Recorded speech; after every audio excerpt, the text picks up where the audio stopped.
យើងធ្លាប់សិក្សាប្រធមហើយធ្លាប់បានស្ដាប់នៅពុទ្ធបរិស័ទលោកបានសម្ដែងអំពីរឿងរបស់មโนទ្វារនិងបញ្ចទ្វារលោកបានសម្ដែងថាមโนទ្វារបិទបាំងបញ្ចទ្វារតើមโนទ្វារបិទបាំងបញ្ចទ្វារនោះដោយលក្ខណៈឬក៏សភាពធម្មៈនឹងប្រព្រឹត្តទៅយ៉ាងដូចម្ដេចចំពោះពុទ្ធបរិស័ទដែលលោកមានឧបនិស្ស័យនៅក្នុងការសិក្សាអប់រំចម្រើនតួសតិបញ្ញាឬក៏ការសិក្សាអំពីព្រះធម៌វិន័យនៅក្នុងពុទ្ធសាសនាយើងចំពោះបុគ្គលដែលលោកបានសិក្សាអំពីអភិធម្មលោកនឹងបានឮនៅពាក្យថាបញ្ចទ្វារនិងមโนទ្វារឬក៏យើងហៅថាវិថីចិត្តព្រះសម្មាសម្ពុទ្ធលោកបានសម្ដែងអំពីពធហើយពធដែលព្រះសម្មាសម្ពុទ្ធបានសម្ដែងនោះគឺជាជីវិតជាប្រកក្តីប្រចាំថ្ងៃដែលកំពុងកើតឡើងជាប្រកក្តីនេះឯងដូចជានៅតាមទ្វារភ្នែកឬក៏យើងហៅថាបញ្ចទ្វារនោះគឺដូចជាការឃើញរូបឮសំឡេងដឹងក្លិនដឹងរសដឹងក្តៅដឹងត្រជាក់ជាដើមនឹងការប្រព្រឹត្តទៅតាមមโนទ្វារនៅក្នុងការគិតនឹកនៅរឿងរ៉ាវផ្សេងដែលកំពុងកើតឡើងនៅក្នុងជីវិតជាប្រកក្តីប្រចាំថ្ងៃហ្នឹងដូច្នេះក្នុងគណៈពេលបច្ចុប្បន្នឥឡូវហ្នឹងមានធម៌ដែលកំពុងតែប្រព្រឹត្តទៅទាំងតាមបញ្ចទ្វារនិងមโนទ្វារប៉ុន្តែជាប្រកក្តីប្រចាំថ្ងៃនេះយើងមិនបានដឹងអំពីលក្ខណៈធម៌ដែលកំពុងតែប្រព្រឹត្តទៅកើតឡើងយ៉ាងលឿនរហ័សនៅតាមបញ្ចទ្វារនោះទេដូចជាការឃើញនៅលក្ខណៈរូបនៅក្នុងខណៈនេះអញ្ចឹងយើងឃើញលក្ខណៈរបស់ត្រីគឺយើងមិនបានឃើញទៅដល់វិថីចិត្តដែលកំពុងប្រព្រឹត្តទៅនៅក្នុងបញ្ចទ្វារនោះទេអ្វីដែលកើតឡើងគឺយើងគិតឃើញជាលក្ខណៈនៅក្នុងមโนទ្វារនោះបាត់ទៅហើយដោយសារការកើតឡើងនៅតាមផ្លូវភ្នែកយើងលើកយកអំពីផ្លូវភ្នែកមួយនៅតាមបញ្ចទ្វារនៅតាមទ្វារភ្នែកហ្នឹងកំពុងតែកើតឡើងប្រព្រឹត្តទៅបន្តបន្ទាប់គ្នាយ៉ាងលឿនរហ័សបំផុតយើងមិនដែលបានដឹងអំពីលក្ខណៈរបស់បណ្ណៈឬរូបដែលកំពុងតែប្រកបនៅតាមទ្វារភ្នែករបស់យើងនៅក្នុងគ្រប់ខណៈនោះទេព្រោះដោយសារតែការកើតឡើងនៅចិត្តឃើញគឺវាលឿនខ្លាំងណាស់លឿនខ្លាំងមែនទេដែលជាហេតុតែมันអាចឲ្យយើងដែលมันបានសិក្សាអប់រំនៅតួសតិបញ្ញាហ្នឹងប្រចាក់នឹងលក្ខណៈដែលជាវណ្ណៈឬក៏ពណ៌ដែលកំពុងតែកើតឡើងនៅតាមផ្លូវភ្នែកហ្នឹងបានទេអញ្ចឹងហើយនៅពេលដែលយើងឃើញជាប្រកក្តីប្រចាំថ្ងៃនេះគឺយើងឃើញជាលក្ខណៈត្រីទឹកឬក៏រុក្ខជាតិផ្សេងឬក៏រូបមនុស្សនេះមនុស្សនោះបាត់ទៅហើយដោយយើងមិនដែលបានដឹងនៅលក្ខណៈដែលជាបរមត្ថធម៌នៃរូបកំពុងតែប៉ះទប់នឹងចក្ខុប្រសាទរបស់យើងនោះទេចំពោះចិត្តឃើញមួយគណៈកើតឡើងនោះនៅតាមផ្លូវទ្វារភ្នែកឬក៏យើងហៅថាចិត្តឃើញកើតឡើងនៅតាមផ្លូវភ្នែកហ្នឹងកើតឡើងគឺអាស្រ័យនឹងបច្ច័យហ្នឹងគឺជាទីអាស្រ័យដែលធ្វើនៃលក្ខណៈរបស់ចិត្តឃើញឬក៏យើងហៅថាចក្ខុវិញ្ញាណហ្នឹងឲ្យកើតឡើងឬក៏ជាទីអាស្រ័យនៃសភាពចិត្តហ្នឹងប្រព្រឹត្តទៅកើតឡើងឲ្យឃើញនៅលក្ខណៈរូបមួយខណៈហ្នឹងឯងអញ្ចឹងបច្ច័យដែលឲ្យចិត្តឃើញកើតឡើងនោះគឺមានរូបអារម្មណ៍និងចក្ខុប្រសាទរបស់យើងហ្នឹងអញ្ចឹងចក្ខុប្រសាទហើយនឹងរូបអារម្មណ៍គឺជាបច្ច័យគឺជាទីអាស្រ័យនៃសភាពរបស់ចិត្តឃើញកើតឡើងមួយខណៈហ្នឹងលឿនរហ័សបំផុតប៉ុន្តែនៅខណៈដោយសារតែសភាពលឿនរហ័សនៃចិត្តឃើញឬក៏បច្ច័យនីមួយៗនឹងវាកើតឡើងលឿនរហ័សកើតឡើងហើយតាំងនៅរលត់ទៅដែលមិនមែនជាលក្ខណៈរបស់សត្វបុគ្គលអត្តាតួខ្លួននោះទេ ចឹងនៅក្នុងមួយគណៈនៅក្នុងជីវិតប្រចាំថ្ងៃអ្វីដែលយើងឃើញគឺជាវិថីចិត្តវិថីនៅក្នុងមโนទ្វាររបស់យើងកើតឡើងដោយសារសតិនិងបញ្ញានៅក្នុងភាពជាវត្ថុជនយើងនេះมันអាចដឹងលក្ខណៈរបស់រូបឬក៏ចិត្តដែលប្រព្រឹត្តទៅនៅក្នុងបញ្ចទ្វារនោះបានទេព្រោះអ្វីដែលយើងឃើញជាប្រកដីប្រចាំថ្ងៃនេះឃើញឡើងគឺជាលក្ខណៈដែលយើងសម្គាល់ថាជាមនុស្សសត្វបុគ្គលដូចជានៅក្នុងរូបភាពនេះអញ្ចឹងមានយើងឃើញជាលក្ខណៈរបស់ត្រីទឹករុក្ខជាតិផ្សេងបាត់ទៅហើយប៉ុន្តែនៅក្នុងផ្លូវបញ្ចទ្វារនោះគឺកើតឡើងជាលក្ខណៈរបស់បរមត្ថធម៌ប៉ុន្តែសភាពលក្ខណៈដែលជាបរមត្ថធម៌មិនមែនជាសត្វបុគ្គលតាតួខ្លួននោះឬត្រឹមតែជាវណ្ណៈពណ៌នោះគឺយើងមិនអាចដឹងទេដោយសារភាពលឿនរហ័សនៃរូបអារម្មណ៍ដែលកើតឡើងនៅខណៈនោះមានន័យថាសភាពលក្ខណៈដែលកើតឡើងនៅតាមផ្លូវភ្នែកហ្នឹងគឺវាលឿនរហ័សខ្លាំងណាស់ដែលធ្វើឲ្យយើងមិនអាចដឹងនៅលក្ខណៈធម៌ដែលជាបរមត្ថកំពុងកើតឡើងនៅខណៈហ្នឹងបានទេជើបធ្វើឲ្យមានការនឹកគិតនៅលក្ខណៈរឿងរ៉ាវផ្សេងនៅក្នុងโลกនៃការរស់នៅរបស់យើងដូចជាការឃើញនៅក្នុងលក្ខណៈនៅក្នុងខណៈនេះអញ្ចឹងការឃើញហ្នឹងគឺយើងឃើញទៅជាទឹកត្រីរុក្ខជាតិផ្សេងបាត់ទៅហើយដែលយើងមិនបានអាចិតដែលកើតឡើងនៅតាមបញ្ញទ្វារឬក៏នៅតាមចក្ខុទ្វារហ្នឹងគឺយើងអត់បានដឹងនៅលក្ខណៈ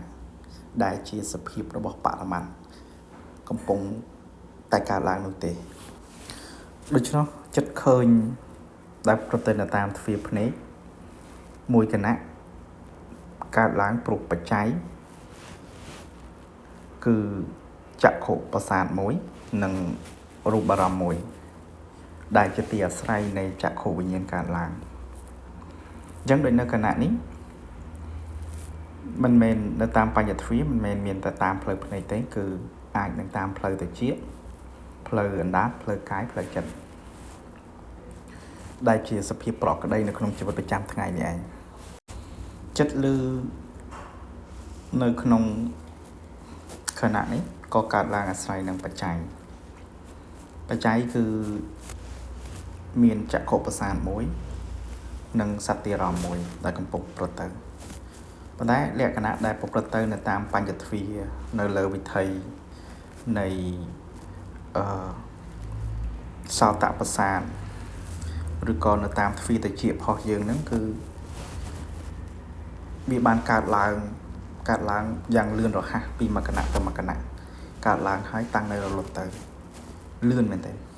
អញ្ចឹងនៅពេលដែលយើងឮនេះយើងមិនបានដឹងនៅលក្ខណៈដែលជាសំឡេងឬក៏ប៉ះខ្ទប់ឬក៏ចិត្តដែលដឹងនៅសត្វទារម្មណ៍ហ្នឹងទេគឺយើងដឹងជាសំឡេងដែលថាកំពុងនិយាយទៅមានន័យអត្ថន័យយ៉ាងម៉េចបាត់ទៅហើយក្នុងឯងគឺជាចិត្តដែលកើតឡើងនៅតាមមโนទ្វាររបស់យើងដែលកំពុងប្រព្រឹត្តទៅគិតនឹករឿងរ៉ាវដែលឆ្លងកាត់នៅបញ្ញទ្វារឬក៏ទ្វារត្រចៀកហ្នឹងប្រមាណគណៈបាត់ទៅហើយកន្លែងហ្នឹងអញ្ចឹងហើយដូច្នោះហើយទៅនៅពេលដែលយើងសិក្សាអប់រំខណៈដែលសតិនិងបញ្ញាមិនទាន់ពេញបរិបូរណ៍ដោយការដឹងឬក៏ការបញ្ជាក់នៅលក្ខណៈរូបដែលកំពុងតែកើតឡើងនៅតាមទ្វារភ្នែកត្រចៀកច្រមុះអណ្ដាតកាយហ្នឹងធ្វើឲ្យយើងនឹកគិតនៅរឿងរ៉ាវនៅក្នុងโลกនៃការរស់នៅជាការកត់សម្គាល់ផ្សេងទៅតាមសញ្ញាចាំនៅក្នុងជីវិតជាប្រកក្តីនឹកគិតជារឿងរ៉ាវជាសត្វបុគ្គលផ្សេងព្រោះលក្ខណៈរបស់សតិនិងបញ្ញាមិនទាន់បានឃើញលក្ខណៈនៃធម៌ដែលកើតឡើងដាច់ដោយឡែកពីគ្នានៅតាមទ្វារភ្នែកខ្លះត្រចៀកខ្លះច្រមុះខ្លះអណ្ដាតខ្លះ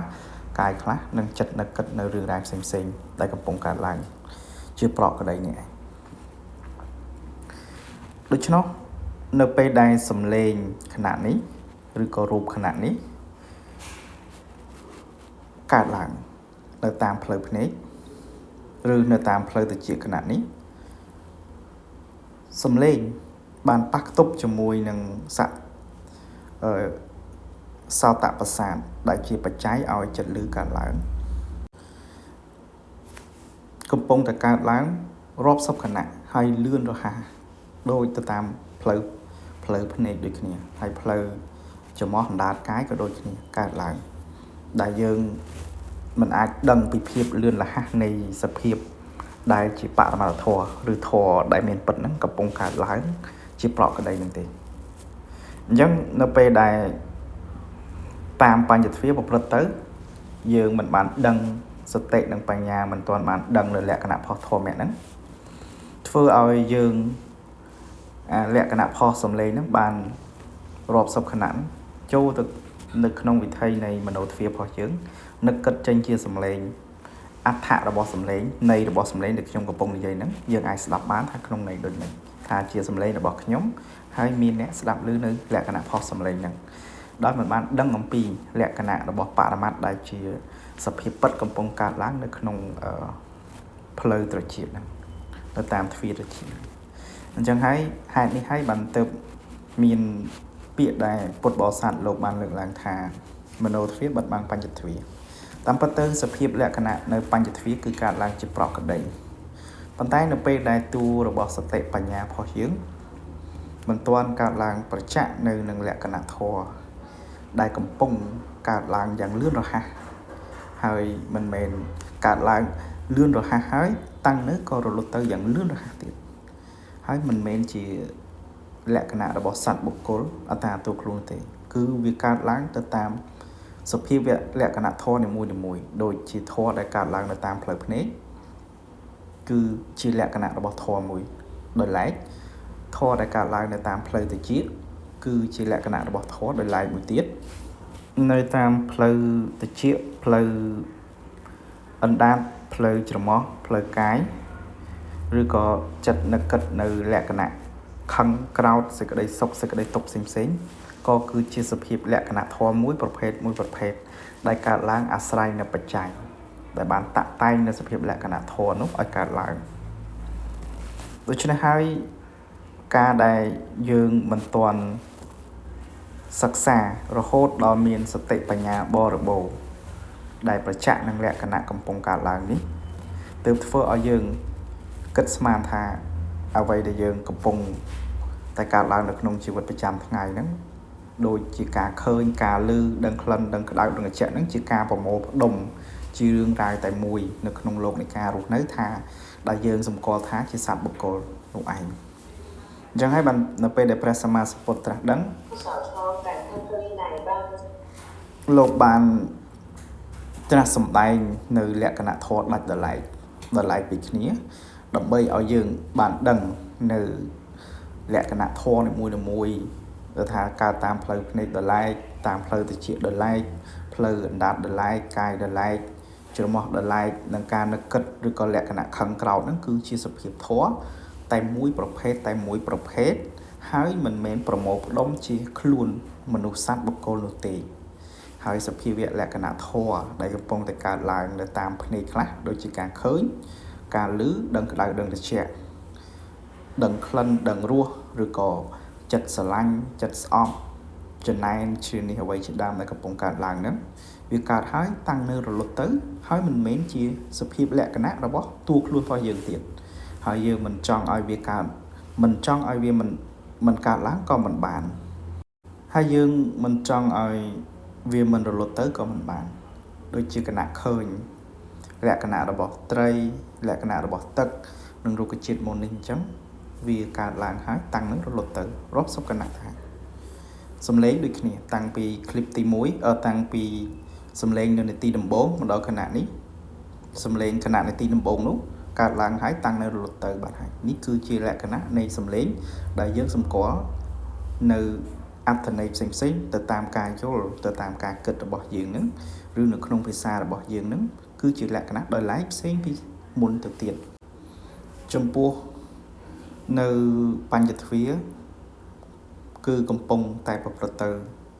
កើតឡើងហើយតាំងនៅរលត់ទៅបន្តគ្នាឬក៏យើងហៅថាសន្តតិបន្តពីមួយគណៈទៅមួយគណៈយ៉ាងលឿនរហ័សបំផុតតាមផ្លូវភ្នែក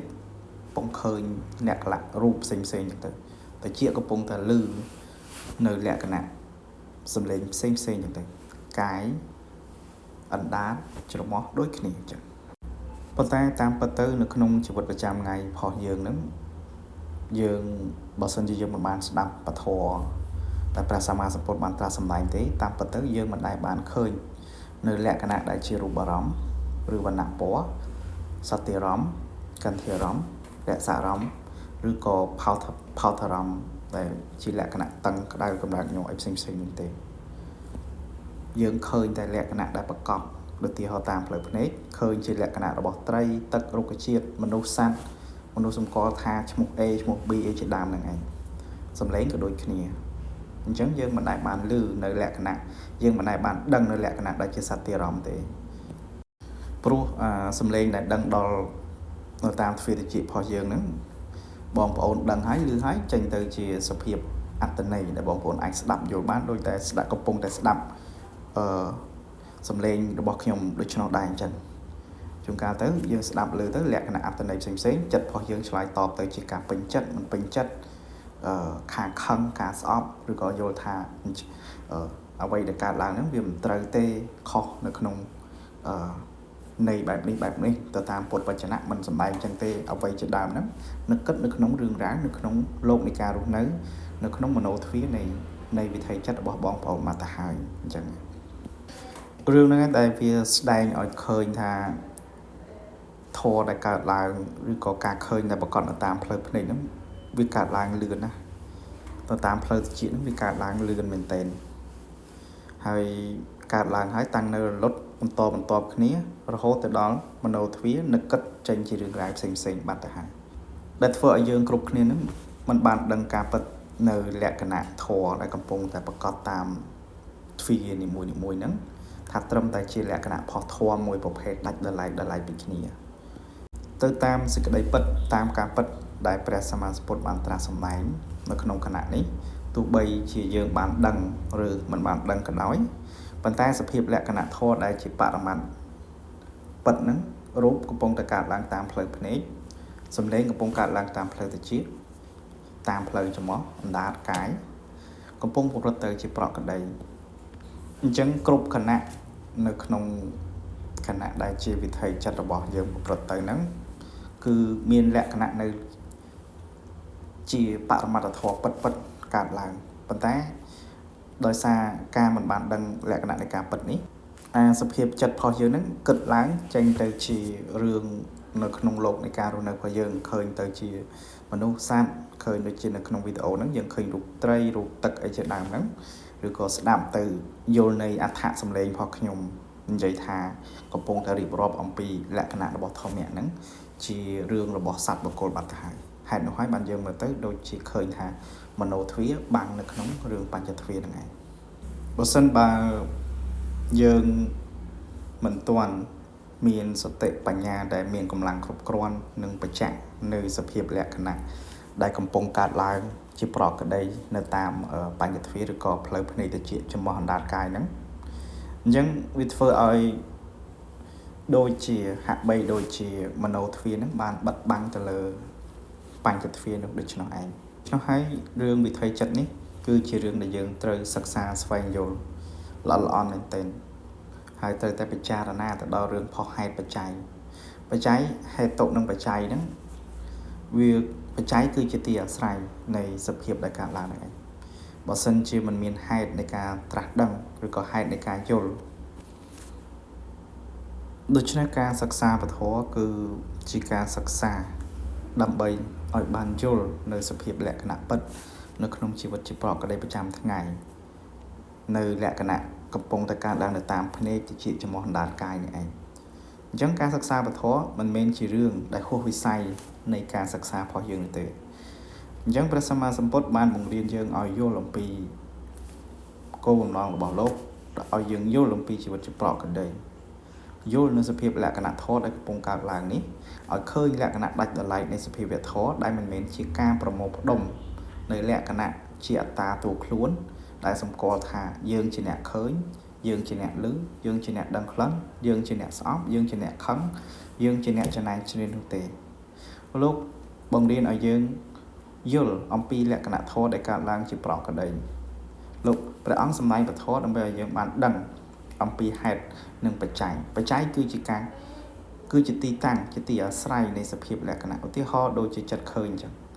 ចិត្តឃើញកើតឡើងបានលុះត្រាតែអាស្រ័យនៅបច្ច័យនោះគឺចក្ខុប្រសាទនិងរូបអារម្មណ៍ហ្នឹងឯងបើសិនជាមិនមានបច្ច័យដែលជាទីអាស្រ័យឲ្យចិត្តឃើញកើតឡើងទេក៏សភាពលក្ខណៈឃើញហ្នឹងមិនអាចកើតឡើងដែរអញ្ចឹងយើងកុំយល់ច្រឡំពាក្យថាបច្ច័យគឺជាលុយបច្ច័យគឺជារឿងអ្វីមួយដែលយើងត្រូវសន្សំនោះទេហ្នឹងណាអញ្ចឹងបច្ច័យយើងរៀនឲ្យយល់ថាបច្ច័យគឺជាសភាពលក្ខណៈមួយឧទាហរណ៍ឃើញឮគណៈនេះអញ្ចឹងបើសិនជាមិនមានបច្ច័យគ្រប់គ្រាន់ដែលជាលក្ខណៈនៃសត្វអារម្មណ៍សំឡេងឬក៏ចក្ខុប្រសាទនោះទេនោះយើងហៅថានៅពេលដែលចិត្តឮកើតឡើងហ្នឹងតើតែមានបច្ច័យគ្រប់ដែលជាលក្ខណៈនៃសោតប្រសាទមួយហើយនឹងសត្វអារម្មណ៍នឹងមួយអញ្ចឹងនៅពេលដែលសោតប្រសាទប៉ះផ្ទប់ជាមួយនឹងសត្វអារម្មណ៍ហ្នឹងបង្កើតជាលក្ខណៈនៃចិត្តឮកើតឡើងបង្កើតចិត្តឮមួយគណៈនឹងកើតឡើងហ្នឹងឯងអញ្ចឹងក្នុងឯងយើងថាចិត្តឮកើតឡើងព្រោះមានបច្ច័យគ្រប់នៃលក្ខណៈរបស់ចក្ខុប្រសាទហើយនឹងសត្វអារម្មណ៍ចិត្តឃើញកើតឡើងក៏អាស្រ័យនៅបច្ច័យដែលជាលក្ខណៈរបស់ចក្ខុប្រសាទនិងរូបអារម្មណ៍ប៉ះផ្ទប់គ្នាទៅជាទីអាស្រ័យជាទីកើតនៃលក្ខណៈរបស់ចក្ខុវិញ្ញាណឬក៏ចិត្តឃើញហ្នឹងអញ្ចឹងពាក្យថាហេតុគ្រប់បច្ច័យគ្រប់គឺជាឧទាហរណ៍ថានៅក្នុងគណៈនេះអញ្ចឹងយើងឮយើងឃើញយើងដឹងក្លិនដឹងរឿងរ៉ាវជាធម្មតានេះដោយសារហេតុបច្ច័យដែលធ្វើឲ្យទីតាំងនៃការដឹងរឿងរ៉ាវនៅក្នុងជីវិតផ្សេងៗរបស់យើងនឹងកើតឡើងហ្នឹងឯងអញ្ចឹងឃើញកើតឡើងព្រោះអាស្រ័យបច្ច័យគឺជាចក្ខុប្រសាទហើយនឹងរូបអារម្មណ៍បើសិនជាមិនមានបច្ច័យដែលជាលក្ខណៈនៃរូបជាទីអាស្រ័យនៃចក្ខុប្រសាទនិងរូបអារម្មណ៍ទេចិត្តឃើញក៏មិនអាចកើតឡើងសំឡេងដូចគ្នាបើសិនជាមិនមានទីអាស្រ័យដែលជាបច្ច័យនៃសោតប្រសាទឬក៏សំឡេងហ្នឹងក៏ចិត្តឮមិនអាចកើតឡើងបានដែរ